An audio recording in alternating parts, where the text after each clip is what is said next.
అందరికీ praise lord. మరి యొక్క మీటింగ్ లో వచ్చిన మీ అందరికీ శుభాభివందనాలు. సుజాతక మీరు స్టార్టింగ్ ప్రేయర్ చేయండి అక్క. ప్రైజ్ లార్డ్ అక్క. ప్రేయర్ చేసుకుందాం. ఈ ఆన్లైన్ స్కైప్ ఆరాధనకు అందరికి స్వాగతం పలుకుతూ ప్రార్థన పూర్వకంగా ఇక కార్యక్రమాన్ని ప్రారంభించుకుందాం. కళ్ళు మూసుకుంటాం.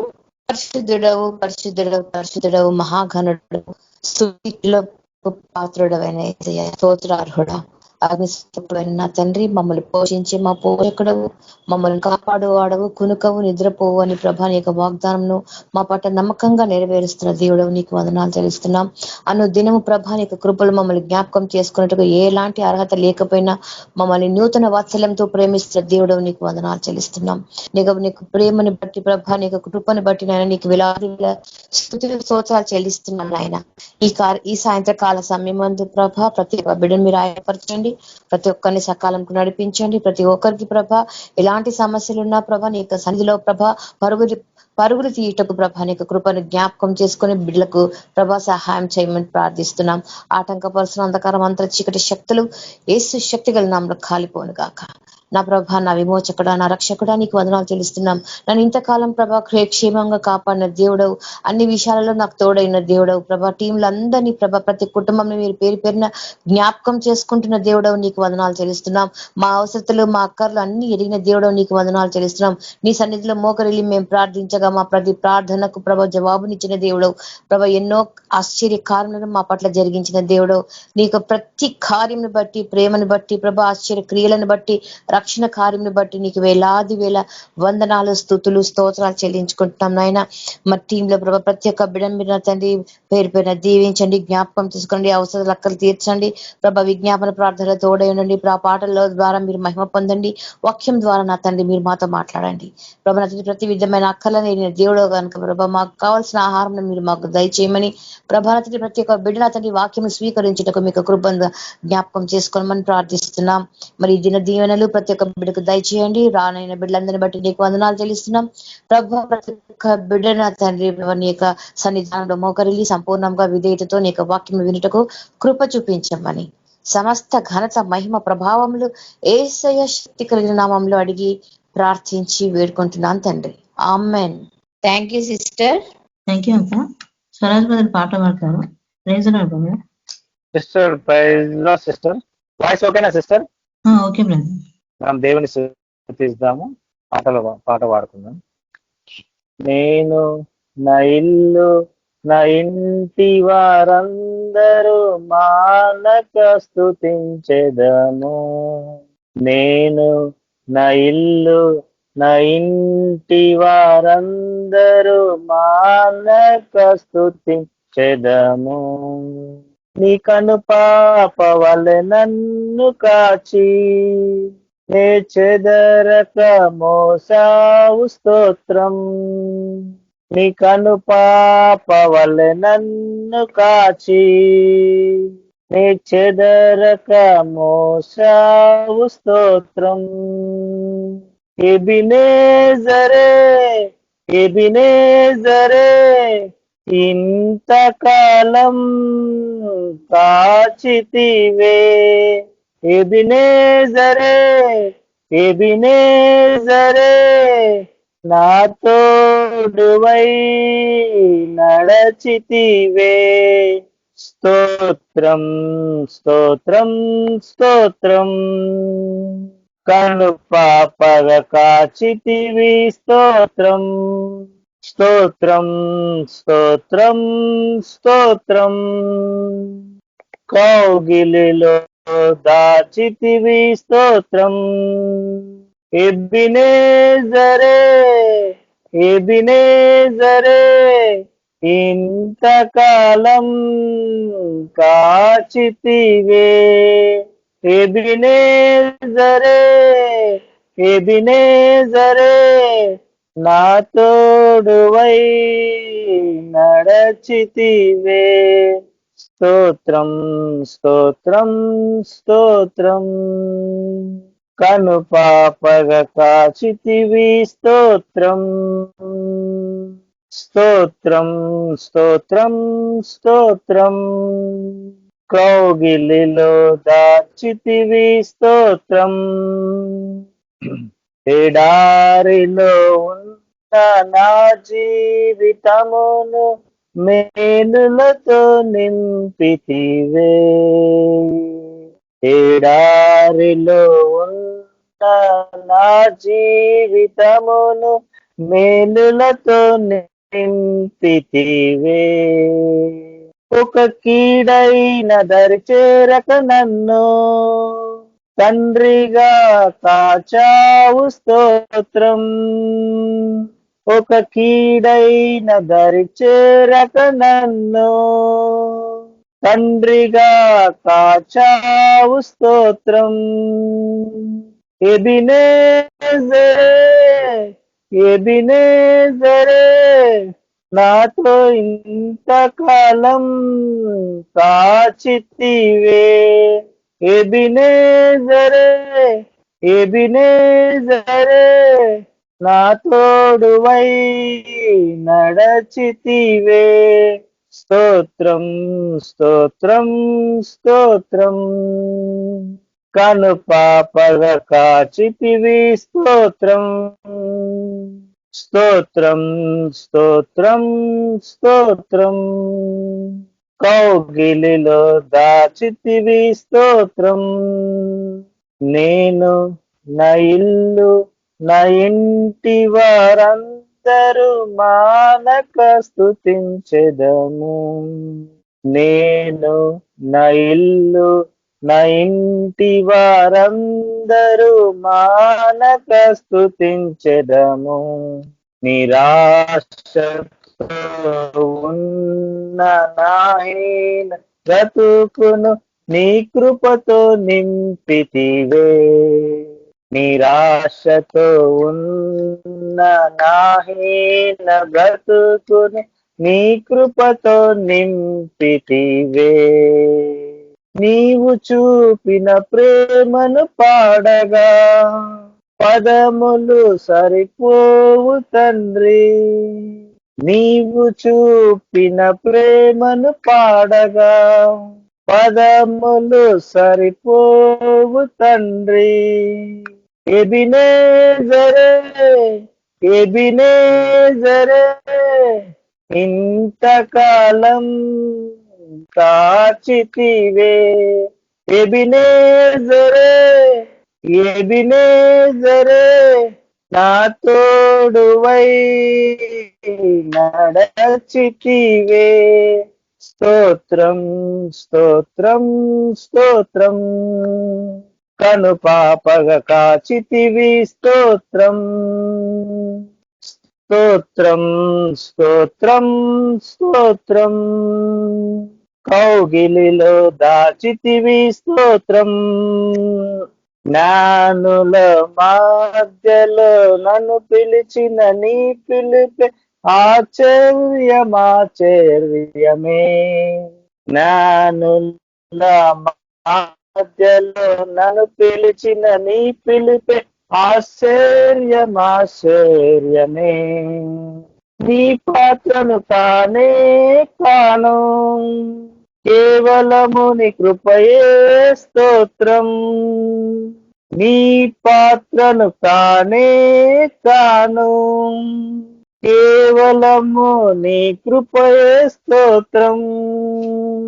ఎబినేజరే ఎబినేజరే ఇంతకాలం కాచితివే.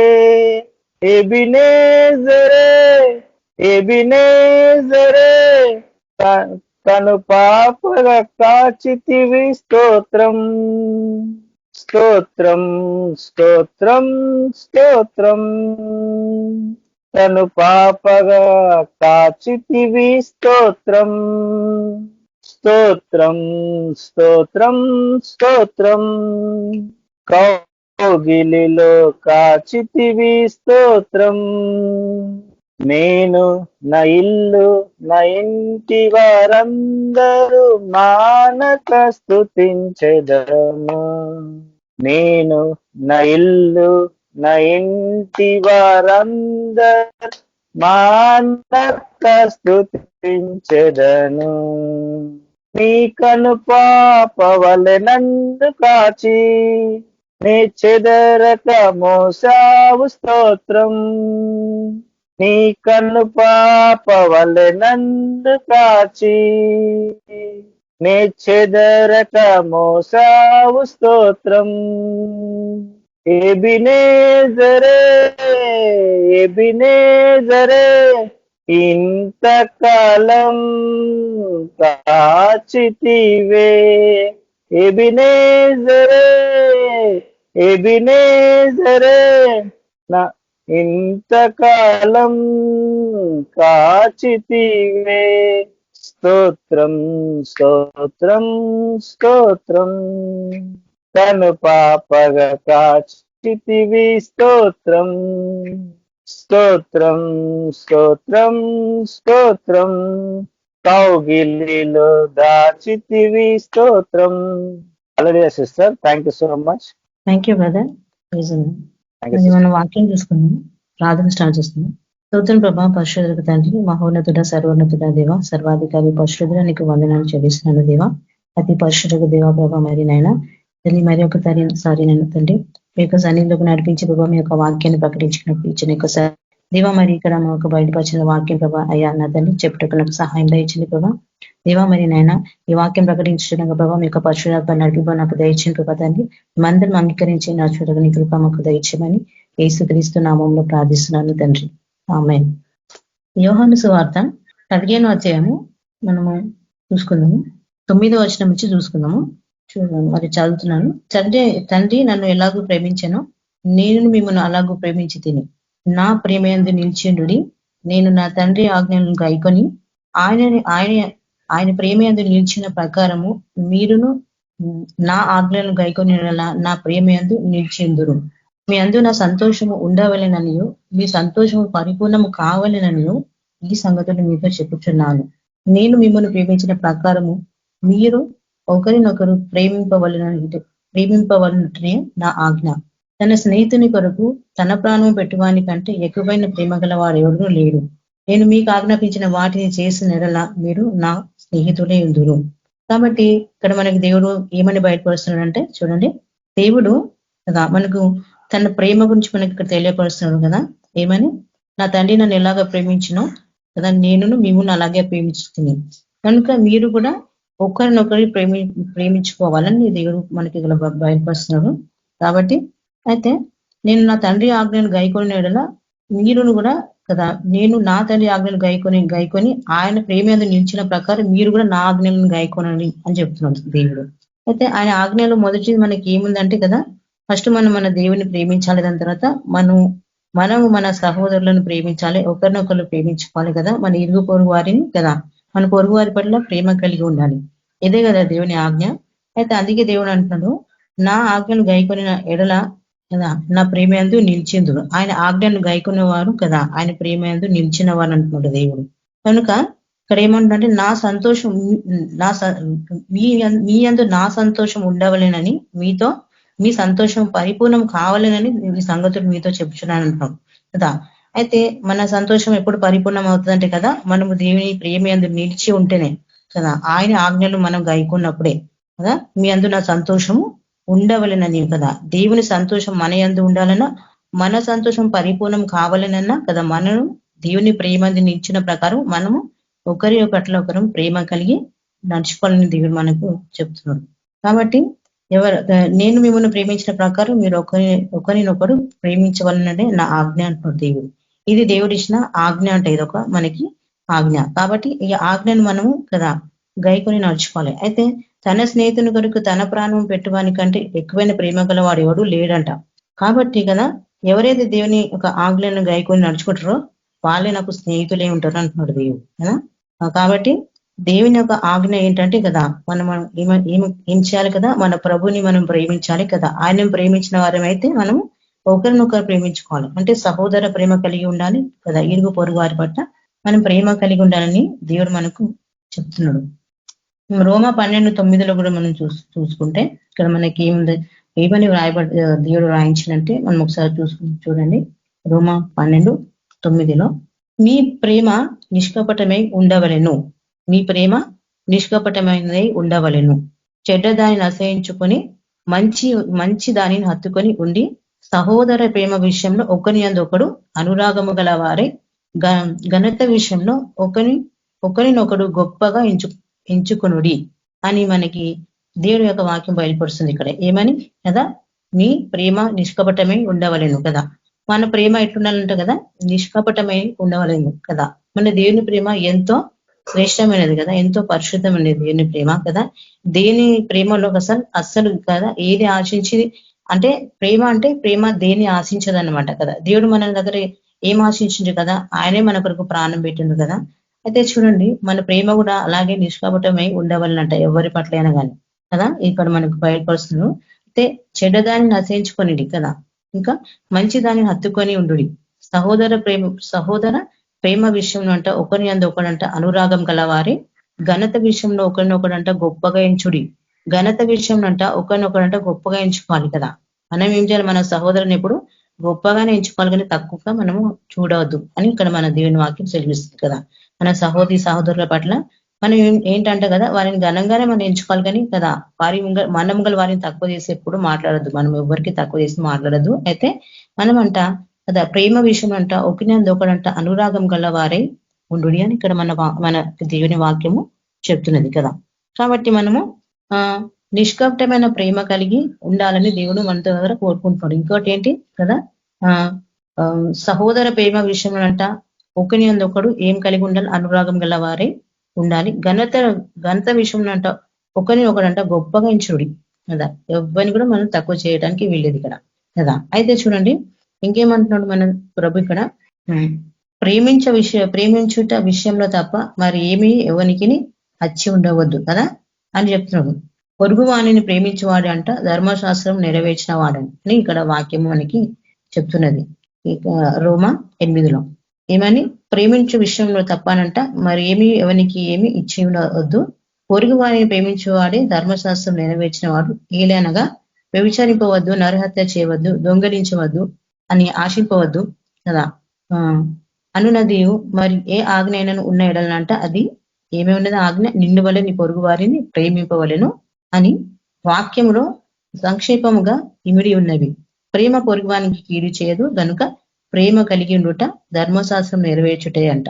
కాబట్టి ప్రేమ కలిగి ఉండడం వలన కదా ఎవరికి మనం అంట కీడు చేయము, ఎవరికి కదా మనము పొరుగువానికి హాని చేయము, ఎవరికి కూడా మనము హాని చేయము. మన మాటల ద్వారా కూడా మన పొరుగువాని కానీ మన సహోదరులను కానీ మనము బాధపరచమనమాట. ఇప్పుడు మనకు ప్రేమ ఉంటేనే, ప్రేమ కలిగి ఉన్నవాడంట కదా ధర్మశాస్త్రం అంతా నెరవేర్చిన వారే ఉంటారంట కదా అని దేవుని వాక్యం మనకి చెప్తున్నది. కాబట్టి ప్రేమ పొరుగువానికి కీడు చేయదు కనుక ప్రేమ కలిగి ఉండటకు మనము ప్రయాసపడాలి అని దేవుని వాక్యం మనకి ఈరోజు చెప్తున్నది. రోమ 13:8 కూడా చూసుకుంటాం మనం ఒకసారి. చూడండి రోమ 13:8 మనకి ఏమని చెప్తుందంటే, మనుషుల భాషలతో దేవదూతల భాషలతో నేను మాట్లాడినను ప్రేమలేని వాడనైతే మురుగటి కంచును గనగలనాడు తాళమునే ఉందును. ప్రవచించు కృపావరం కలిగి మర్మములు అన్ని జ్ఞానం అంతే ఎగిన వాడనైనను కొండలను బెదిలింపగల పరిపూర్ణ విశ్వాసం గల వాడనైనను ప్రేమ లేని వాడనైతే నేను వ్యర్థుడని అంటున్నాడు కదా పౌలు భక్తుడు ఇక్కడ. అంటే పౌలు భక్తుడు చెప్తుందంటే కదా పరిశుధాత్మే కదా బయటపరుస్తున్నాడు కదా. కాబట్టి మనుషుల భాషలతో మాట్లాడిన కానీ మనకి దేవుడు ఇక్కడ ఇచ్చిన ఎన్నో వరాలు మనకు దేవుడు ఇచ్చిన కదా 9 వరాలు, అవన్నీ కలిగి ఉన్నా కానీ ఆ వరాల్లో కదా ఎవరో ఏ వరం కలిగి ఉన్నామో మనకు తెలియదు కానీ ఏ వరం కలిగినా కానీ ప్రేమ లేకపోతేనంట అది వ్యర్థం అంటున్నాడు దేవుడు. చూడండి ఆ వరాలు మనం చాలా మంది దేవుని వల్ల వరాలు పొందుకుంటే కదా ఆ వరాలను బట్టి ఎంతగానో అతిశయిస్తుంటారు. కానీ సరే ఓకే అతిశయం ఉంటుంది, దేవుని యందు అతిశయించాలి, మనం దేని యందు అతిశయించడానికి వీలేదు. కానీ అది మనకి ఇచ్చిన వరాలను బట్టి కదా మనము దేవుని ఎదుట కదా మనం నిలబడాలంటే కదా మనం ఏం కలిగి ఉండాలంటే ఫస్ట్ మనం ప్రేమ కలిగి ఉండాలంటే అన్ని విషయంలో. ప్రేమ లేకుండా మనం ఏమి చేసినా ఇక్కడ వ్యర్థమే అంటున్నారు దేవుడు. దేవుడు మనకు బయటపరుస్తుంది. ప్రేమ లేకుండా మనము ఏమి చేసినా వ్యర్థమే. కాబట్టి ప్రేమ కలిగి ఉండుట కంట మనము ప్రయాసపడాలి అని చెప్తున్నాడు దేవుడు. ప్రేమ కలిగి ఉండటకు మీరు ప్రయాసపడండి. కాబట్టి మొదటి దశలోనికి 4:9 కూడా మనం చూసుకుంటే చూడండి ఇక్కడ ఏమని రాయబడ్డదంటే మనకు సహోదర ప్రేమను గురించి మీకు రాయనక్కర లేదు, మీరు ఒకరినొకరు ప్రేమించుట దేవుని చేతనే దేవుని చేత ఏర్పరచబడితిరి కదా. సహోదర ప్రేమ గురించి మీకు వాయనక్కర్లేదు కదా. వాక్యం తెలిసిన వారైతే అందరూ కదా, అందుకే అంటారు వాక్యం తెలిసిన వారికి చెప్తున్నాడు ఇక్కడ, సహోదర ప్రేమ గురించి మీకు రాయనక్కర్లేదు, మీరు ఒకరినొకడు ప్రేమించుటకు దేవుని చేతనే ఏర్పరచబడితిరి. కాబట్టి కదా ఒకరినొకరు మనం అందరం అంట దేవుల్లో ఉన్న వారం అందరం మనం కదా, దేవుని బిడ్డలైన వారు అందరం కదా, మనం అంట దేవుని చేత ప్రేమించబడటకే కదా మనం అందరంట ఒకరినొకరు మనము ఏర్పరచబడిన వారమంట. చూడండి ఇక్కడ రాయబడి ఉన్నది కదా, ఏమని మీరు ఒకరినొకరు ప్రేమించుటే దేవుని చేతనే ఏర్పరచబడుతుంది. దేవుని చేత మనం అందుకే ఏర్పరచబడిన వారమంట. ఒకరినొకరి ప్రేమించుకోవాలి. ఎందుకంటే చూడండి దేవుడు మనకి ఏం చెప్పిందంటే కదా, మన శత్రువులను కూడా ప్రేమించమని దేవుని వాక్యం మనకు సెలవిస్తుంది. ఏమని మన శత్రువులను కూడా మనం ప్రేమించాల. మనముని ప్రేమించిన వారిని మనం ప్రేమిస్తే అది ఏముంటుంది అందులో కదా. ఈ లోకస్తులు కూడా అలాగే ఉన్నారు కాబట్టి మీరు మీ శత్రువులను కూడా క్షమించండి, ప్రేమించండి దేవుడు మనకు భయపరుస్తుంది కదా. కాబట్టి శత్రువునే ప్రేమించమన్నప్పుడు కదా, ఇంకా మనం ఒకరినొకరు ఎంతగా ప్రేమించుకోవాలి కదా అని చెప్తున్నాడు దేవుడు. అయితే చూడండి యోహాను మొదటి పత్రికలు చూస్తే మనకు మనకు అక్కడ దేవుని యొక్క ప్రేమ గురించి అక్కడ కదా, మనం ఒకరినొకరి ప్రేమించిన దాని గురించి అక్కడ బాగుండదు దేవుడు తెలియపరిచినక. ఏమని ఒకసారి చూసుకుందాం మనం. మొదటి యోహాను పత్రిక చూసుకుందాం. ప్రియులారా మనము ఒకరినొకడు ప్రేమించాము, ఏలనగా ప్రేమ దేవుని మూలంగా కలుగుచున్నది. ప్రేమించు ప్రతి వాడును దేవుని మూలంగా పుట్టిన వాడై దేవుని ఎరుగును. దేవుడు ప్రేమాస్వరూపి ప్రేమ లేని వాడు దేవుని ఎరుగడు. చూడండి ప్రేమ లేని వాడంట దేవుని ఎరుగడు అని చెప్తున్నారు దేవుని వాక్యం. అంటే వాక్యం ఎంత తెలిసినా మనకి ప్రేమ లేకపోతే అంటే దేవుని ఎరగనట్టే కదా ఇంకా మనము అని ఇక్కడ మనకి అర్థమవుతుంది. కాబట్టి దేవుడు ప్రేమాస్వరూపి, ప్రేమ లేని వాడు దేవుని ఎరుగడు. మనము ఆయన ద్వారా జీవించినట్లు దేవుడు తన అద్వితీయ కుమారుని లోకంలోనికి పంపెను. దీని వలన దేవుడు మన యందు ఉంచిన ప్రేమ ప్రత్యక్షపరచబడెను.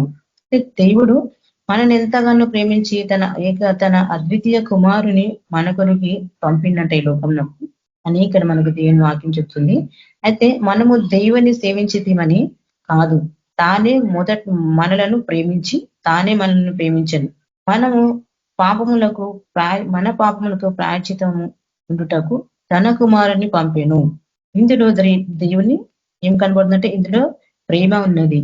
ఇందులో మనకి ఏం కనబడుతుందంట కదా, దేవుని ప్రేమ మనకి కనపడుతుందంట. ఇందులో దేవుని ప్రేమ ఉన్నదంట. చూడండి దేవుడు మనల్ని ప్రేమించి ఆయన ఈ లోకంకి వచ్చి తన ప్రాణం పెట్టడానికి కూడా దేవుడు వెనకాడలేదు, సిద్ధపడి తన ప్రాణాన్ని పెట్టిండు కదా.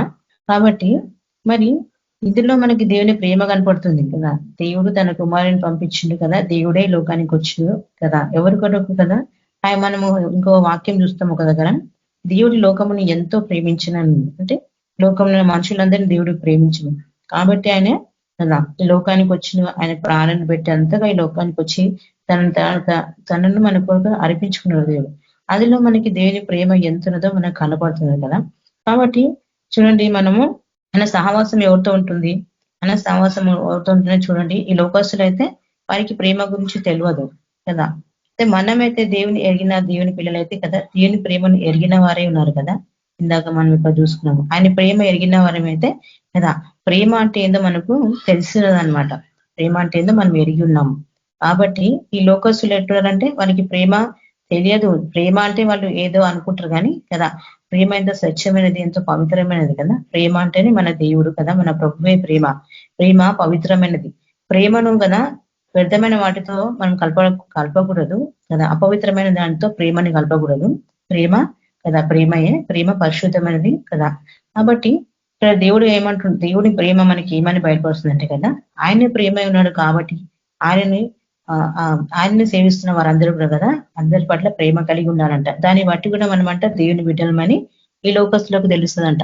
మనం ఆయన పట్ల ప్రేమ కలిగి ఉంటే ఎవరి పట్ల, మనము అందరి పట్ల. ఫస్ట్ మనము దేవుని ప్రేమించాలి కదా, దాని తర్వాత మనము ఆయనని బట్టి మనం అందరినీ ప్రేమించాలని దేవుని వాక్యం మనకు తెలియపరుస్తుంది. కాబట్టి ఇక్కడ ఏమంటున్నాడు, ప్రియులారా దేవుడు మనకి ఇలాగున్న ప్రేమింపగా మనం ఒకరినొకడు ప్రేమింప బద్దులమై ఉన్నాము అని ఇక్కడ మన దేవుని వాక్యం మనకు చెప్తున్నది. దేవుడు మనలను ఇలాగూ ప్రేమింపగానంట. దేవుడు మనల్ని ఇలాగూ ఎంతగా ప్రేమించినంటే కదా, ఆయన ప్రాణం పెట్టినంతగా ప్రేమించిన దేవుడు. కాబట్టి దేవుడే మన పక్షాన ఈ విధంగా ఉన్నప్పుడు దేవుడే ఇలాగూ ప్రేమింపగా దేవుడు మనలను, మనం ఒకరినొకరు ప్రేమింప బదులమే ఉన్నామంట కదా. ఒకరినొకరిని ప్రేమింప బదులమే ఉన్నాము. కాబట్టి మనం కూడా ఒకరినొకటి ప్రేమించట్లో బద్దులమే ఉండాలంట ఎప్పుడు కదా. ఒక్కోసారి మనకి కదా ఎట్లుంటే మనకి ఓపిక ఉండదు, సహనం ఉండదు కదా. ప్రేమ ఉంటేనంట మనం అన్నిటినీ సహిస్తామని ఇక్కడ మనకి వాక్యం చెప్తుంది. కాబట్టి ప్రేమ ఉంటే కదా మనం ఎవ్వరికి ఏ కీడు కోరము ఎవరి దగ్గర. చూడండి అలాగే మరి 4:16 మనం చూసుకుంటే, ప్రేమ మనం ఎరిగిన వారమై దాన్ని నమ్ముకొని ఉన్నాము. దేవుడు ప్రేమ స్వరూపి ఉన్నాడు. ప్రేమ యందు నిలిచి ఉండువాడు దేవుని యందు నిలిచి ఉన్నాడు. ఎవరైతే ప్రేమ యందు నిలిచి ఉన్నాడో వాళ్ళంట దేవుని యందు నిలిచి ఉన్నారంట. దేవుడు వాని యందు నిలిచి ఉన్నాడు. ఎవరైతే ప్రేమ యందు నిలిచుంటారో, ఎవరైతే దేవుని ప్రేమ యందు నిలిచి ఉన్నారో వాని యందంట వాడంట దేవుని యందు నిలిచినాడు. దేవుడు వాని యందు నిలిచినాడంట. అయితే తీర్పు దినమునంట మనకు ధైర్యం కలుగున్నట్లు. చూడండి, తీర్పు దినమున మనకు ధైర్యం కలిగినట్లు దీని వలన ప్రేమ మనలో పరిపూర్ణము చేయబడి ఉన్నది. ప్రేమ కలిగిన వారమైతే కదా తీర్పు దినమున మన తీర్పు ఉంటుందని మనకి భయం ఉండదంట. ప్రేమ కలిగి ఉంటే కదా. ప్రేమ లేని వారమైతే తీర్పులో నిలబడాల్సి వస్తుంది అనమాట. ఇక్కడ ఈ వాక్యాన్ని బట్టి మనకు తెలుస్తుంది. చూడండి, తీర్పు దినమున కదా మనం ప్రభుని ప్రేమిస్తున్నాం, ప్రభు మనల్ని ప్రేమించిన మొదట. కాబట్టి మనం ప్రభుని ప్రేమిస్తున్నాం. ప్రభుని బట్టి మనం ఇతరులను ప్రేమిస్తే కదా తీర్పులో మనకు నిలబడాల్సిన అవసరం లేదని చెప్పి ఇక్కడ మనకు తెలుస్తుంది. ఒకవేళ మనకి ప్రేమ లేకపోతే కదా తీర్పు దినమందు మనకి ఏముంటదంట, భయం ఉంటదంట. అండ్ తీర్పు దినంలో మనకి భయం వస్తుంది, భయం ఉంటది. కాబట్టి కదా ప్రేమ ఎంత ఏమి చేసినా కానీ కదా, దేవుని కొరకు ఎంత వాడబడినా కానీ ఆయన సేవలో ఆయన కొరకు నువ్వు ఏమి చేసినా కానీ ప్రేమ లేకపోతే, ప్రేమ లేకుండా చేస్తే మాత్రం ఇక్కడ తీర్పులో ఉండాల్సి వస్తుంది. అది ఇప్పుడే తెలిసింది నాకు. చూడండి, తీర్పు దినమందు మనకంట ధైర్యం కలగాలంటే కదా మనమంట ఆయనందు ప్రేమ కలిగి ఉన్న ప్రకారం మన సహోదరుల పట్ల ప్రేమ కలిగి ఉండాలి, మన పొరుగు వారి పట్ల ప్రేమ కలిగి ఉండాలని దేవుని వాక్యం చెప్తుంది. కాబట్టి మనము ప్రేమ కలిగి ఉంటేకి ఎంత ప్రయాసపడాలి చూడండి. అయితే మనము 19వ వచనంలో కూడా చూసుకుంటే, ఆయనే మొదట మనల్ని ప్రేమించను కనుక మనము ప్రేమించుచున్నాము. మొదట ఆయన మనల్ని ప్రేమించిన కనుక మనము ప్రేమించుచున్నాము. ఆయన వలన మనం నేర్చుకున్నాం ప్రేమించుట. ఆయన వలనే మనము ప్రేమించుట మనం నేర్చుకున్నాం. మన తండ్రి ప్రేమ ఉన్నాడు కాబట్టి కదా మనం కూడా కదా ప్రేమ అనేది మనకి తెలుస్తుంది. అయితే చూడండి, ఈ లోకంలో తల్లిని తండ్రిని చూస్తే కదా వాళ్ళు ఎంత ప్రేమ కలిగి ఉంటారు వాళ్ళ పిల్లల పట్ల. అది వాళ్ళలో ఎందుకు వచ్చిందంటే అది ఆ దేవుని సృష్టిలో కదా. ఆ దేవుని సృష్టిలో తల్లిదండ్రుల ద్వారా దేవుడు తన ప్రేమను తెలియపరుస్తున్నాడు బిడ్డలకు, తన బిడ్డలకు. చూడండి, అందుకే కాబట్టి ఆయన అంట మొదట మనల్ని ఆయనే ప్రేమించను కనుక మనము ప్రేమించుచున్నాము. ఎవడైనా నేను దేవుని ప్రేమించుచున్నానని చెప్పి తన సహోదరిని ద్వేషించిన వేళ అతడంట అబద్ధికుడును తాను చూసిన అబద్ధికుడు అంట. ఎవరు అయితే దేవుని ప్రేమించుచున్నానని చెప్పి తన సహోదరిని ద్వేషించినాడంట అతడు అబద్ధికుడు అంట. తాను చూచిన తన సహోదరిని ప్రేమింపని వాడు తాను చూడని దేవుని ప్రేమింపలేడు అని, దేవుని ప్రేమించేవాడు తన సహోదరిని కూడా ప్రేమింపవలే నన్ను ఆజ్ఞ మనం ఆయన వలన పొంది ఉన్నాము. చూడండి, మనకి ఇక్కడ ఏం చెప్తున్నాడు దేవుడు అంటే, దేవుని ప్రేమించినామని అని కదా, మేము దేవుని ప్రేమించినామని అనుకొని మనము మన సహోదరుని ద్వేషించిన వాళ్ళంట కాదా మనం దేవుని ప్రేమించిన వారం కాము అని చెప్తున్నది దేవుని వాక్యం. అయితే మనము మన సహోదరుని ప్రేమించిన కదా దేవుని ప్రేమ మనలో ఉంటే మనం మన సహోదరులను ప్రేమిస్తాము. కాబట్టి కదా దేవుని ప్రేమించేవాడు తన సహోదరిని కూడా ప్రేమించు అంటాడు కదా. మనము దేవుని ప్రేమిస్తే మన సహోదరులను అందరినీ మనం ప్రేమిస్తాము కదా. ఆజ్ఞను మనం ఆయన వలన పొంది ఉన్నామంటే, ఈ ఆజ్ఞ మనం ఎవరి వలన పొందినామంటే కదా మన ప్రభు వలన ఈ ఆజ్ఞ మనం పొంది ఉన్నాం. మరి ఒక దగ్గర మన ప్రభు అంటాడు కదా, నాకంటే మీరు ఎవరిని ఎక్కువ ప్రేమించినా నాకు పాత్రలు కారేనన్నా అన్నాడు. కానీ కదా ఆయనకంటే ఎక్కువ ఎవరిని ప్రేమించద్దు అన్నాడు. కానీ కదా ఆయన ప్రేమను బట్టి ఇతరులని దేవుడు ప్రేమించమంటున్నాడు కదా. మొదట మనం ఆయనని ప్రేమించాలి, ఆయన దగ్గర మనం నేర్చుకోవాలి. ఆయన వలనే మనకు ప్రేమ మనలోనికి వచ్చింది కాబట్టి మనం ఇతరులని ప్రేమించగలుగుతాం. కాబట్టి ఆ ప్రేమించే గుణం మనలో వస్తుంది ఎప్పుడైతే మనం దేవుని ప్రేమిస్తున్నాం అప్పుడు. కాబట్టి ప్రేమ అంట కదా మనకి మనం చూస్తున్న ఇక ధర్మశాస్త్రం అంతటి కూడా మనం నెరవేర్చిన వారం అవుతామంట కదా దేవుని ఆజ్ఞ అంతటా కూడా మనము కదా నిలిచిన వారమే ఉంటాము ప్రేమ యందు నిలిచి ఉంటే. ఆయన ఆజ్ఞలను గైకొన్న వారిగా ఉంటాము ప్రేమ యందు నిలిచి ఉంటే. ప్రేమించే వారమైతే దేవునికి కదా మనము ఆయన ఆజ్ఞల్లో ఈ ఆజ్ఞను మనం మర్చిపోము. ఏంటి ఇక ప్రేమ గురించి మరి శ్రేష్టంగా దేవుడు ఎంతగానో ఎన్నో మొత్తం లేఖనం అంతట్లో కూడా దేవుడు ఎన్ని మార్లు మనకి ప్రేమ గురించి మాట్లాడుతున్నాడు, ప్రేమ గురించి మనకి బయలుపరిచినాడు దేవుడు. కాబట్టి ఇది ఎంతో శ్రేష్టమైనదో మనము ఎంతగానము మన సహోదరుల పట్ల, మన పొరుగు వారి పట్ల ప్రేమ కలిగి ఉండాలో దేవుని వాక్యం ఇక్కడ మనకు బయలుపరుస్తున్నది. అయితే మనం ఇంకో వాక్యం చూసుకుందాము. అయితే చూడండి, మనం అందరి పట్ల ప్రేమ కలిగి ఉండాలి. కానీ ఇక్కడ మనకి మొదటి దశలోనికి 5వ అధ్యాయంలో మనం చూస్తే 14వ వచనంలో అక్రమంగా నడుచుకునే వారి కంటే మనం బుద్ధి చెప్పుడి ధైర్యము చెగిన వారికి ధైర్యపరచుడి బలహీనుల కంట ఊతనీయుడి అందరి ఎడలంట దీర్ఘశాంతం గలవారి ఉండుడి ఎవడును కీడుకును ప్రతి కీడు ఎవరికైనా చేయకుండా చూచుకొనుడి. మీరు ఒకరి ఎడల ఒకడు కదా ఒక్కని ఎడల ఒకడును మనస్సులందరి ఎడలను ఎల్లప్పుడూ మేలైన దానిని అనుసరించి నడుచుకొనుడి అని చెప్పి ఇక్కడ 21లో మనకి ఇక్కడ ఏమనుందంటే చూడండి, సమస్తమును పరీక్షించి మేలైన దానిని చేపట్టుడి ప్రతి విధమైన కీడునకు దూరంగా ఉండుడి. చూడండి కదా, మనం అందరినీ ప్రేమించాలి, కానీ అక్రమ విషయంలో మాత్రం బుద్ధి చెప్పాలి, గద్దించాలి కదా అని దేవుడి వాక్యం మనకి బయటపరుస్తుంది. ఎవరైనా మన ఎదుట మన సహోదరులు ఎవరైనా అక్రమంగా నడుచుకుంటే మనకి అధికారం కూడా దేవుడు ఇస్తాడు. ఏమని కదా, ఎవరైనా కావచ్చు, నేనైనా నువ్వైనా ఎవరైనా కావచ్చు కదా, వారినంట మనం కదా బుద్ధి చెప్పేవారుగా కూడా ఉండాలంట. బుద్ధి చెప్పేవారుగా ఉండాలి కదా. మరి ధైర్యం చేయని వారి కంట మనము ధైర్యపరిచేవారుగా కూడా ఉండాలి. ఇంకా బలహీనులకు కూడా మనం ఊతనిచ్చేవారుగా ఉండాలి. అందరి ఎడలంట దీర్ఘ శాంతం గలవారి ఉండాలంట. ఇంకా ఎవడు కూడా కీడుకు ప్రతిగా కీడు చేయొద్దు కదా అని కూడా మన దేవుని వాక్యం సెలవిస్తుంది. చూడండి, ఇంకా ఏమంటున్నాడు, ఎల్లప్పుడు అంట మేలైన దానిని అనుసరించి నడుచుకోండి. ఎల్లప్పుడు మనము మేలైన దానిని చేపట్టి నడుచుకోవాలంట. చూడండి కదా, సమస్తమును పరీక్షించాలి, మేలైన దానిని చేపట్టుడు ప్రతి విధమైన కీడుకును దూరంగానే ఉండాలంట మనం. ఎందుకంటే మనము దేవుని ప్రేమ మనలో ఉన్నది కాబట్టి మనం ఏ కీడు విషయంలో కానీ కీడుకు మనం దూరంగానే ఉండాలి కదా.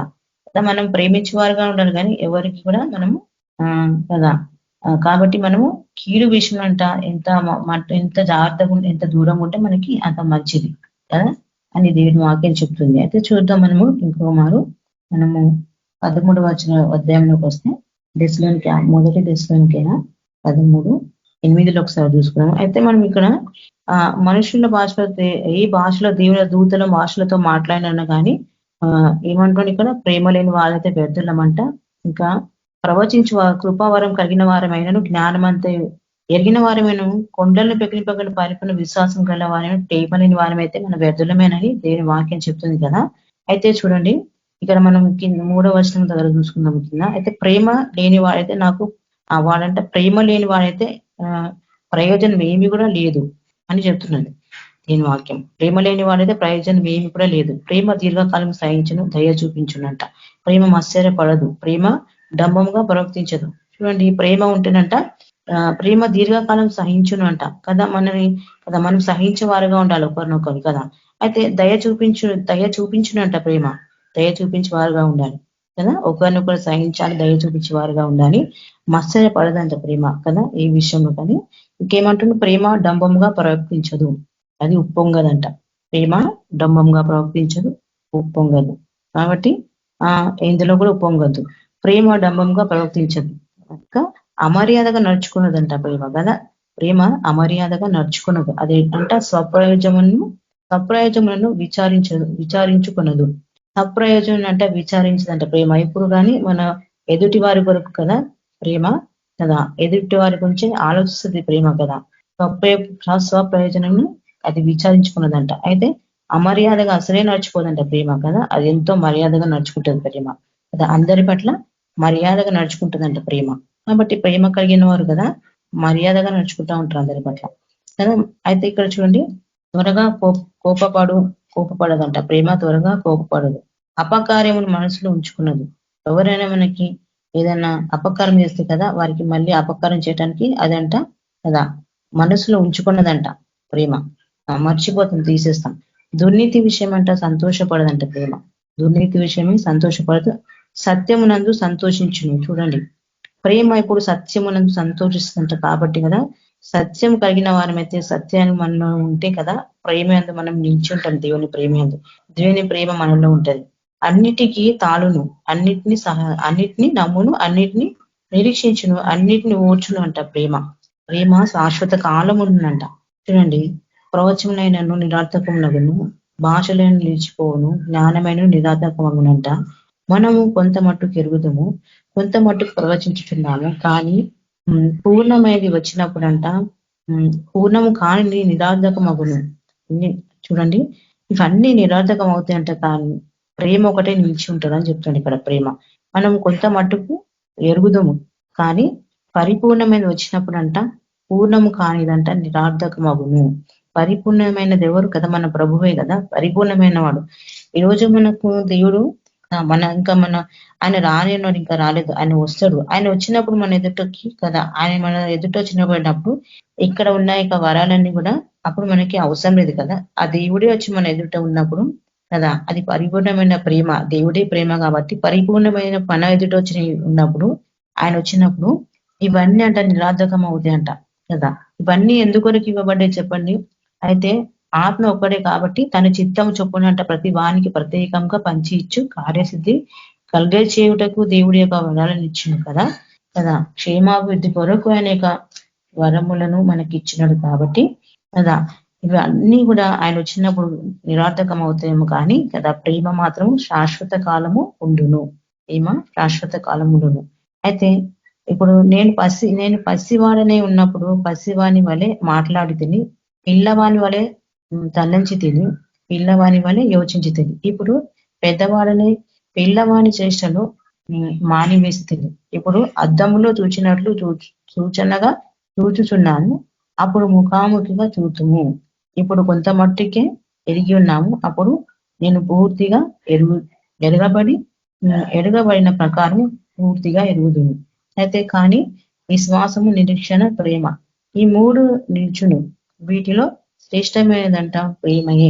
చివరిగా ఆయన వచ్చినప్పుడంట ఏమి ఉంటుందంట? ప్రేమ శాశ్వత కాలం ఉంటుంది. కాబట్టి ఈ మూడిట్లో కూడా మనము కదా దేవుడు ఈ లోకంలోకి వచ్చినప్పుడు ఏమన్నా, ఆయన వచ్చినప్పుడు ఈ భూమి మీద విశ్వాసం కనుక్కుంటాడంట, ఇంకోటి ప్రేమ.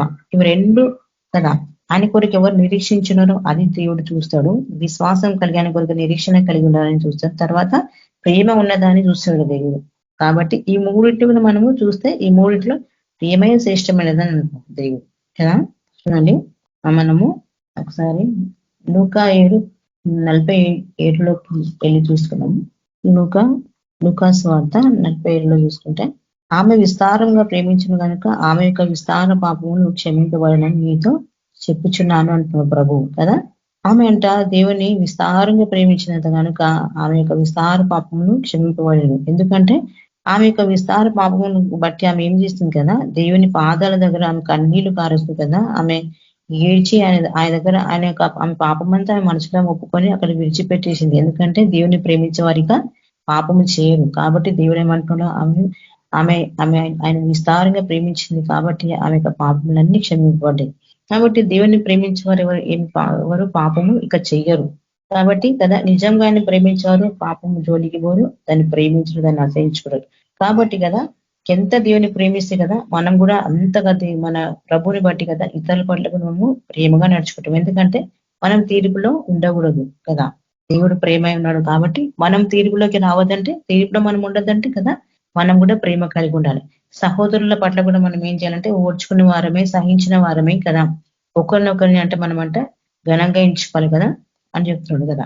ఎవరికంటే ఒకరిని మనం ఏం చేయాలంటే కదా మెచ్చుకోవాలి కదా మనము. కానీ మనము ఎవరిని కూడా తక్కువగా చేసి చూడొద్దనమాట. సహోదరులు ఒకరి పట్ల ఒకరు అట్లా ప్రేమ కలిగి ఉండాలంటున్నారు కదా దేవుని ప్రేమ వాక్యము. కాబట్టి ఇక్కడ ఈమె గురించి దేవుడు మాట్లాడుతుంటే కదా, ఆమె ఏం పాపం చేస్తుందో కదా అది మనకు తెలియదు, దేవునికి తెలుసు. కానీ ఆమెకు విస్తార పాపం క్షమించమంటే ఆమె విస్తారంగా ప్రేమించిందంట కదా. అయితే మనం కూడా దేవుని విస్తారంగా ప్రేమించాలి. ఆయన విస్తారంగా ప్రేమించిన వారం అయితే మనం కూడా అందరినీ ప్రేమించే వారుగా ఉంటాము. చూడండి దశలోనికి 5:14 చూసుకున్నాము. చూడండి మనం అందరినీ ప్రేమిస్తున్నామని చెప్పి మన ముంగల్ని అక్రమం చేసేవారిని మనము పట్టించుకోకుండా ఉంటామా కదా. మనం అందరినీ ప్రేమించినా కానీ కదా ప్రేమతో మనం గద్దించే వారుగా కూడా ఉండాలి, బుద్ధి చెప్పే వారుగా కూడా ఉండాలని దేవుని వాక్యం మనకి ఇక్కడ చెప్తుంది. ఇందాక మనం చూస్తున్నాం కదా. మనం ఇతరులను ప్రేమిస్తే వాళ్ళ బాగు మనం కోరే వారమైతే కదా, వారు మనం మనం చేసినప్పుడు కదా మనం ఖచ్చితంగా బుద్ధి చెప్పాలి, గద్దించే వారుగా ఉండాలి కదా. ఇంకా చూడండి ఇక్కడ మనం యోహాను సువార్తల్లో మనం ఫస్ట్ చూసినాం చూడండి. దేవుడు ఏమన్నాడు, మీరు నా ప్రేమ యందు నిలిచిన ఎడల కదా, మీరు నా ప్రేమ యందు నిలిచిన ఎడల తండ్రి ఆజ్ఞలు నేను నా తండ్రి ఆజ్ఞలు గైకొని ఆయన ప్రేమ యందు నిలిచిన ప్రకారం మీరు నా ఆజ్ఞను గైకొని నా ప్రేమ యందు నిలిచిందురు కదా. ఇప్పుడు మనకి ఏం తెలుస్తుంది కదా, మొత్తం దేవుని వాక్యం మనం గ్రహించే చూస్తే ఒక్క ప్రేమ దగ్గర వచ్చి దేవుని వాక్యం ఆగుతుంది చూడండి. ఆ ప్రేమలను సమస్తం ఉన్నదని మనకు ఇక్కడ గ్రహిస్తున్నాం మనం కదా. ఎంత దేవుని ప్రేమిస్తే అంత మనం ప్రేమ కలిగింది. ఎవరి పట్లైనా మనం కదా సహనం ఓపిక కలిగి ఉన్న వారమే అవుతాం. కాబట్టి కదా మనం ఈ లోకస్తులు అంటారు కదా, ఎవరితోనంట మనం 6 నెలలు ఒకరితో సహవాసం చేస్తుంట వారి బుద్ధులు మనకు వస్తాయంట అని అంటారు కదా. ఒక జ్ఞానితో సహవాసం చేస్తే జ్ఞానం వస్తుంది, ఒక బుద్ధిమంతుతో ఉంటే ఒక బుద్ధి వస్తుంది. కానీ ఉంటది కదా. మరి మన సహవాసం అవుతుంది మన ప్రభుతో ఉన్నది కాబట్టి, మన ప్రభు ప్రేమ సరిపోయినాం కాబట్టి ఆయనతో ఉన్న మనకి ఏమి రావాలి మనలో కదా, మనలో కూడా ప్రేమ రావాలి. ప్రేమ కదా మనం ఇక్కడ ఈ రోజు మనకు దేవుడు బయటపరిచింది వాక్యం కదా ప్రేమ గురించి. ఎందుకంటే మనలో కదా ఈ చివరి దినాల్లో అందరిలోనంట ప్రేమ చల్లారిపోతుంటా ఉంటదంట. ఎందుకు చల్లారుతుందంటే చూడండి, ఆయన వచ్చే టైం కంటే కదా అక్రమం విస్తరిస్తుందంట బాగా, అందువలన ప్రేమ చల్లారిపోతా ఉంటదంట కదా. ఎందుకు అక్రమం విస్తరిస్తుంది కాబట్టి కదా ప్రేమ చల్లారిపోతా ఉంటది. అయితే ఇది లోకస్తుల గురించి చెప్పిన దేవుడు ఆయన బిడ్డల విషయమై చెప్పిండా చూడండి. లోకస్తులలో ఎట్లా ప్రేమ ఉండదు కదా, వాళ్ళు దేవుని పట్ల భయం వాళ్ళకు ఉండదు, దేవుని పట్ల వారికి భక్తి ఉండదు కదా, దేవునే నమ్మరు వాళ్ళు. అయితే దేవుని కలిగిన బిడ్డలు కదా, ఆయన పొందుకున్న బిడ్డల గురించిగా దేవుడు మాట్లాడుతున్నారు. అంటే వీళ్ళలో దేవుని బిడ్డలు కూడా ప్రేమ ఏమైపోతుంది, చల్లారిపోతుంది అనమాట. కాబట్టి ఈ అంత దినాలు కదా ఈ అక్రమం విస్తరించి చేత ప్రేమ చల్లారిపోతుంది. కాబట్టి మనం మాత్రం ఆయన్ని పొందుకున్న మనము ఆయన ఆజ్ఞ నిలిచిన వారం మాత్రము కదా ప్రేమ కలిగి ఉండాలి. ఎంత అక్రమం విస్తరించని కదా ఏదైనా రాని మనం మాత్రం కదా ఆయన ప్రేమియందు నిలిచి ఉండాలంటే కదా మనం మాత్రం ప్రేమించాలి.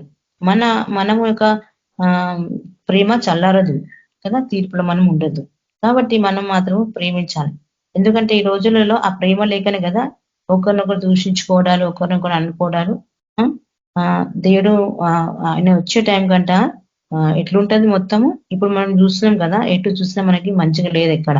ఇప్పుడు ఇంకా కొన్ని రోజులకు ముందుకు వెళ్తే ఇంకా చాలా భయంకరంగా స్థితులు ఉంటాయి. ఆ టైంలో మనం కదా మనకి ఓర్పు సహనం రావాలంటే ప్రేమ ఉంటేనే మనం ఓర్పు సహనం కలిగి ఉండగలుగుతాం, లేకుంటే ఉండలేము. అందుకే కదా మనం అంటాం కదా మన చుట్టుపక్కల వాతావరణాన్ని బట్టి కదా ఆ వాతావరణం మనం ఎట్లుంటే కదా అక్కడ మనుషులు కూడా ఆ విధంగా ఉంటారంట. కాబట్టి మన చుట్టుపక్కల వాతావరణము కదా పాజిటివ్ ఉంటే అక్కడ మనం పాజిటివ్ ఉంటాము, అవన్నీ నెగిటివ్ ఉంటే నెగిటివ్ గా మారుతారు. కాబట్టి అలాంటి మన చుట్టుపక్కల ఉన్నాక ప్రేమ లేని వాతావరణం కదా, పరిశుద్ధత లేని, పవిత్రత లేని ప్లేస్ లో మనం ఉండకుండా జాగ్రత్త పడాలి. అక్కడ నుంచి మనం తప్పించుకోనికి ప్రయత్నం చేసి ప్రేమేందు నిలిచి ఉండాలి. దేవుని ప్రేమేందు అలా జాగ్రత్తగా మనల్ని మనం కాపాడుకోవాలి లోకంలో అలా. లేకపోతే మన ప్రేమ కూడా చల్లారిపోతుంది. మనము దేవుని యొక్క ఆజ్ఞను బట్టి ఆయన ఆజ్ఞ మనం నిలిచి ఉండక లేదనుకో మన ప్రేమ కూడా చల్లారిపోయే పరిస్థితి ఉంటుంది. అప్పుడు మనం ఇంత చేసి కూడా, ఇంత తెలుసుకొని కూడా, దేవుని వాక్యం తెలిసి కూడా మనము కదా ఇన్ని మనము పొందుకొని దేవుని దగ్గర ప్రేమ లేని వారమైతే మనం వ్యర్థులమైపోతాం చివరికి వస్తే. కాబట్టి దేవుని యొక్క ప్రేమ నిలిచి ఉండాలంటే మనం ఏం చేయాలి కదా, ఒకరినొకరు సహించాలి, ప్రేమించాలి కదా. ప్రేమించబడుటకే దేవుడు మనల్నంట కదా. ఇక్కడ మనం ఇందాక చూసినాం కదా, ఒకరినొకరు మనం ప్రేమించుటకి దేవుని చేత ఏర్పరచబడమంట. ఒకరినొకరు ప్రేమించుటకంట దేవుని మూలంగా మనం బదులమే ఉన్నామంట. చూడండి చెప్పలేం కదా ముందుకు మరి ఎట్లుంటుందో పరిస్థితులు. కాబట్టి ముందుగానే దేవుడు మనకి బయలుపరుస్తున్నాడు. ఎందుకంటే చాలా మట్టికి ఓపిక ఓపిక ఉండదు, చాలా మందికి సహనం ఉండదు. కాబట్టి కదా ఒకవేళ దేవుని ప్రేమ మనలో ఉంటే మనము ఆయన ప్రేమందు నిలిచిన వారమే ఉంటాము, లేకపోతే తీర్పుకు నిలబడిన వారమే ఉంటాము, తీర్పులో ఉండాల్సి వస్తుంది. కాబట్టి ఏమి చేసినా కదా మనమంట ఇక్కడ మనం ఇంకా చదివితే అక్కడ వాక్యము మన 13వ అధ్యాయంలో మన శరీరాన్ని మనం కాల్చుటకి ఇచ్చినా వ్యర్థమైనట్ట చూడండి. మనము మన శరీరాన్ని ఈ కాల్చుటకి ఇచ్చిన ఇక్కడ ఉంది చూడండి, నా శరీరమును నేను బీదలు కొరుక్కున్న ఆస్తి అంతని ఇచ్చి నన్ను కాల్చబోటకు నా శరీరం అప్పగించినాను, ప్రేమ లేని వాడనైతే నాకు అది ప్రయోజనమే లేదని అంటుంది. చూడండి కదా, ప్రేమ లేకుండా మన శరీరాన్ని మనం ఇచ్చేస్తే కలవటానికి అది ప్రయోజనమే లేదంట అందులోనే. అలాంటప్పుడు ప్రేమ విషయంలో ఎంత జాగ్రత్త కలిగి ఉండాలి కదా. ప్రేమనంట మనము పొందుకోవడానికి ప్రయాసపడాలి, ప్రేమగా నడుచుకొని ఉండకుండా ప్రయాసపడాలంటే కదా. ప్రేమ మనం రావాలంటే వాక్యం బాగా చదవాలి, వాక్యంలోనే ఉంది దేవుని ప్రేమ. అందులో నుంచే మనము నేర్చుకొని ప్రేమగా ఉండగలము. అందుకే ప్రతిరోజు వాక్యం మనం ధ్యానించాలి, ప్రార్థన నిలకడగా ఉండాలి. ఎందుకంటే మనం ఎక్కడున్నాం ఇప్పుడు, మనం ఈ భూమి మీద ఎక్కడున్నామంటే కదా, మనము యుద్ధ భూమిలో ఉన్నాము, యుద్ధ రణరంగంలో మనం ఉన్నాము కదా. మనది ఆత్మీయ పోరాటం కాబట్టి ఈ ఆత్మీయ పోరాటంలో మనకు ప్రతిరోజు ప్రతిక్షణం యుద్ధం ఉంటది. కాబట్టి ప్రార్థనలో మనం ఇట్లా గట్టిగా మనము నిలకడగా ఉండాలి కదా. ఇంకోటి మనం వాక్యం గట్టిగా పట్టుకొని ఉండాలి, అప్పుడైతే మనం ప్రేమందు నిలిచి ఉంటాం, లేకపోతే చల్లారిపోతాం కదా. వాక్యమే మనల్ని కదా ఏం చేస్తుంది కదా, దీనులుగా చేస్తుంది మన వాక్యం. కాబట్టి మనం వాక్యం ధ్యానించిన వారమైతే ప్రార్థనలో మనం గట్టిగా ఉంటాం, ప్రార్థించే వారి మీద దేవునికి ప్రేమ కలిగి ఉందాం దేవుని పట్ల. దేవుడి యొక్క వాక్యం జీవించినాక ప్రార్థించుకుందాం. స్తోత్రం ప్రభా, పరిశుద్ధ తండ్రి, మహోన్నతుడ, ప్రేమ స్వరూపుడకు దేవానికి స్తోత్రం చెల్లిస్తున్నాం ప్రభా. అయ్యా తండ్రి, మీరు మమ్మల్ని ఎంతగానో ప్రేమించి తండ్రి, లోకంని మీరు ఎంతగానో ప్రేమించారు కాబట్టి దివా మీరు ఇక లోకంలోకి వచ్చినారు ప్రభా. దాన్ని అయ్యా అందులో మీ ప్రేమ మాకు వెల్లడి చేస్తున్నది, మీ ప్రేమ మాకు కనపడుతుంది ప్రభా. మీరు సిల్వర్ మా కొరకు కాచిన రక్తం బట్టి నీకు వందనాలు చేసిన ప్రభా. మా కొరకి కదా ప్రభా, అవన్నీ మీరు సహించినారు, వచ్చిన ప్రభా, మమ్మల్ని ఎంతగానో ప్రేమించినారు కాబట్టి తండ్రి మీ ప్రేమ ప్రభావం మేము అర్థం చేసుకుంటే ప్రభా, మరి మీ ప్రేమను ఎందుకు మేము నిల్చున్న వారం అయితే తండ్రి, మీ ఆజ్ఞను గైకున్న వారమై ఉంటాం ప్రభా. మీ ఆజ్ఞలు గైకున్న వారైతే మిమ్మల్ని ప్రేమించే వారుగా మేము ఉంటాం, మిమ్మల్ని ప్రేమించే వారైతే మేము మా సహోదరులను ప్రేమిస్తాం తండ్రి. దేవా మేము ప్రేమ లేక ప్రవర్తించిన మేము తండ్రి, ఒకవేళ మమ్మల్ని క్షమించని ప్రభా తండ్రి. మరి దేవా ఈ యొక్క దినాల్లో తండ్రి అందరిలో ప్రేమ లేని స్థితిలో ఉంటుంది ప్రభా, కానీ మేము మాత్రం తండ్రి మేము ప్రేమ కలిగి ఉండేలాగా ఒకరి పట్ల ఒకరికి తండ్రి మాకు సహాయపడిన తండ్రి, ఆ ప్రేమ కలిగిన మనసు మాకు అందరికీ అనుగ్రహించిన తండ్రి ప్రభా. దేవా మరి ఈ వాక్యాలు ఎవరైతే వింటారో ప్రభా తండ్రి, వారందరూ కూడా ప్రభావ ప్రేమ కలిగి ఉంటే నైనా ప్రయాసపడులాగా తండ్రి, దేవ వారికి సహాయపడినైనా ఆ యొక్క మనసు అనుగ్రహించిన ప్రభా మాకు దేవా. అయా ప్రభా మాలో ఏ ప్రేమ లేదు ప్రభా తండ్రి, అయా మీ వల్లనే ప్రభా మేము ప్రేమ అంటే తెలుసుకున్నాం ప్రభా. యేసు ప్రభా అయా నీకు వందనాలు చెల్లిస్తున్నాము దేవా. అయా మేము ప్రతి వారి పట్ల ప్రేమ కలిగి ఉంటాం అయినా మేము ప్రయాసపడతాం తండ్రి. అయా మాకు సహాయపడండి దేవా, ఆ ప్రేమ కలిగిన మనసు అనుగ్రహించండి, ఒకరిని క్షమించుకోవాలని ప్రతి విషయంలోనైనా ప్రభా దేవా. మరి నైనా అక్రమ విషయంలో ప్రభా ఎవరికైనా మేము బుద్ధి చెప్పేవారుగా ఉండాలి ప్రభా, మేము ఉంటాం ప్రభా తండ్రి. అయా మమ్మల్ని అభిషేకించండి, మమ్మల్ని అందరినీ సేవలో వాడుకుని ప్రభా దేవా. మరి వచ్చిన వారందరినీ ఆశీర్వదించండి ప్రభా, రాని వాళ్ళు కృపబాదని మరి నైనా వారు చుట్టకు సహాయపడే ప్రభా, వారిని కూడా ఆశీర్వదించండి ప్రభా, వాళ్ళ సేవలు తోడండి నైనా ప్రభా, అద్భుతములను ఆశ్చర్యకార్యములు జరిగించండి దేవా. యేసు ప్రభా దేవానికి వందనాలు చెల్లిస్తాం ప్రభా. మా దేశం అంతా జ్ఞాపకం చేసుకుని ప్రభా, ప్రతి ఒక్క బిడ్డ రక్షణ పొందాలని రక్షించని అయినా ప్రభా. మాకు ఇచ్చిన గొప్ప రక్షణకి నీకే వందనాలు చెల్లిస్తున్నాము దేవాది దేవా. ప్రభా మా దేవానాథని మా ప్రార్థన ఆలకించేవాడు తల్లి నీవే ప్రభా. అయ్యా మా సమస్తము నీవే ప్రభా తల్లి. అయ్యా మేము మిమ్మల్ని ప్రేమించున్నాము కాబట్టి మా యొక్క సహోదరులను కూడా మేము ప్రేమిస్తాం తండ్రి ప్రభా. మిమ్మల్ని ప్రేమించకపోతే మా సహోదరులు మేము ప్రేమించలేం ప్రభా. అయా దీవానికి వందనాలు చెల్లిస్తాం ప్రభా తండ్రి. దేవాది దేవా ప్రభా, మేము మీ యొక్క ప్రేమ అందరూ నిలిచి ఉండాలి ప్రభా, మీరు ఆకలంత వరకు కూడా ప్రభా దేవా. మేము ఏ తిరుగులో ఉండదు దేవా. యేసు ప్రభా మాకు సహాయపడండి, తోడండి ప్రభా, మీ మార్గం నడిపించండి దేవా. సర్వసత్యంలో నడిపించమని, మీరు ఆకలికి అందరినీ సిద్ధపరచుకోమని స్థిరపరచమని యేసు క్రీస్తు పరిశుద్ధ నామంలో ప్రార్థిస్తున్నాను తండ్రి. ఆమేన్ ఆమేన్. దర్శకుడు ఆశీర్వాదం అండి. మన ప్రభు అయిన యేసుక్రీస్తు కృప, కనికరము, ప్రేమ, సమాధానం నడిపింపు చేరొచ్చిన మనందరికీ లోకంలోని సకల పరిశుద్ధులు సదాకాలం తోడేయండి నడిపించిన గాక. ఆమేన్. ప్రైజ్లాడు అంక అందరికీ ప్రైజ్లాడు. అందరికీ బ్రదర్స్ అండ్ సిస్టర్స్ అందరికీ